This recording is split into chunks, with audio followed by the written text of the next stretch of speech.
Assalamualaikum warahmatullahi wabarakatuh.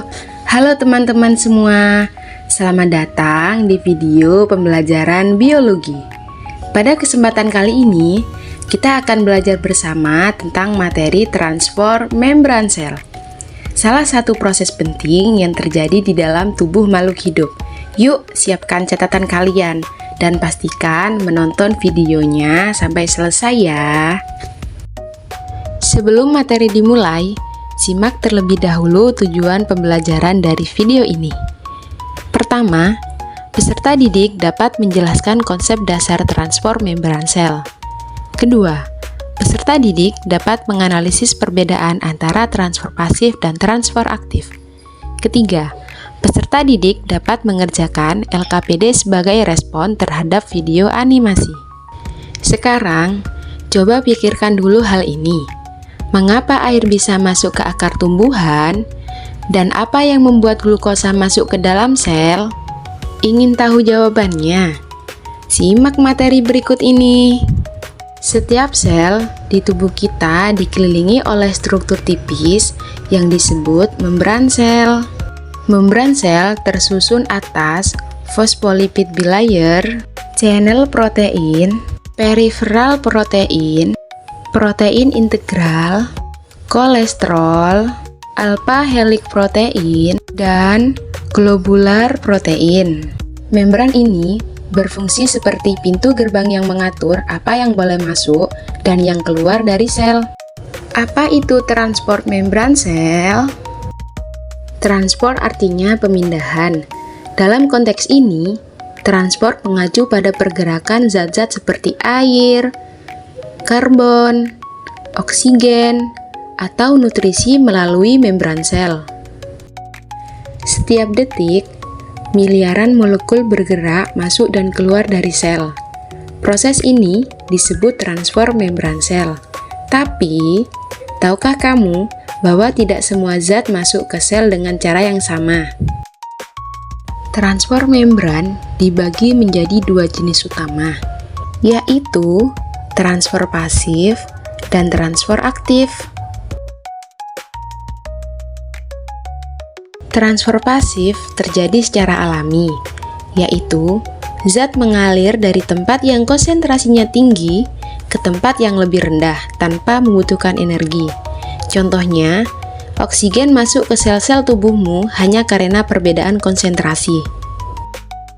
Sedangkan transfer aktif itu membutuhkan energi, dikarenakan ia bekerja melawan arus, membawa zat dari konsentrasi rendah ke tinggi, seperti mesin yang memompa air ke atas bukit. Transfer pasif terbagi menjadi dua bentuk utama, yaitu difusi dan osmosis. Difusi dibedakan menjadi dua, yaitu difusi sederhana dan difusi terbantu. Difusi adalah perpindahan molekul dari konsentrasi tinggi ke konsentrasi rendah. Ini bisa terjadi melalui membran sel ataupun di luar sel. Pada proses difusi sederhana, molekul kecil seperti oksigen atau O2 dan karbon dioksida atau CO2 dapat melewati membran sel secara langsung tanpa memerlukan bantuan protein ataupun energi. Tidak semua molekul bisa menembus membran sel dengan mudah. Molekul besar seperti glukosa serta ion seperti Na+ dan K+ memerlukan bantuan untuk melewatinya. Inilah yang disebut dengan difusi terbantu. Dalam proses ini, ada dua jenis protein yang berperan. Pertama, saluran protein, yaitu protein yang membentuk jalur agar ion dan air bisa lewat. Kedua, protein transport atau karir, yaitu protein yang bekerja mengikat zat lalu mengubah bentuknya untuk membantu zat masuk atau keluar sel, seperti glukosa ke dalam sel otot. Selanjutnya yaitu osmosis. Osmosis adalah perpindahan air dari larutan hipotonis atau encer ke larutan hipertonis atau pekat melalui membran semi-permeable. Berikut ini adalah tabel yang menunjukkan perbedaan antara difusi dan osmosis. Seperti yang sudah dijelaskan sebelumnya, transport pasif yang terjadi secara alami tanpa energi, zat mengalir mengikuti arus konsentrasi.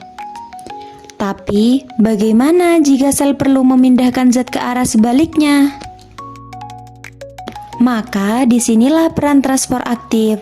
Salah satu contoh penting adalah pompa natrium dan kalium. Dalam proses ini, 3 ion natrium atau Na+ dipompa keluar, sementara 2 ion kalium K+ dipompa masuk ke dalam sel. Dan proses ini memerlukan energi dari ATP. Mekanisme ini sangat penting untuk menjaga keseimbangan ion Na+ dan K+, serta mempertahankan stabilitas volume sel, tekanan osmotik, dan fungsi saraf. Transport aktif juga dapat dilakukan melalui 2 proses, yaitu endositosis dan eksositosis. Endositosis berasal dari kata endo yang berarti masuk. Proses ini terjadi saat sel mengambil zat dari luar dengan cara menelannya melalui membran sel. Eksositosis berasal dari kata exo yang berarti keluar. Proses ini terjadi saat sel mengeluarkan zat dari dalam, keluar melalui membran sel.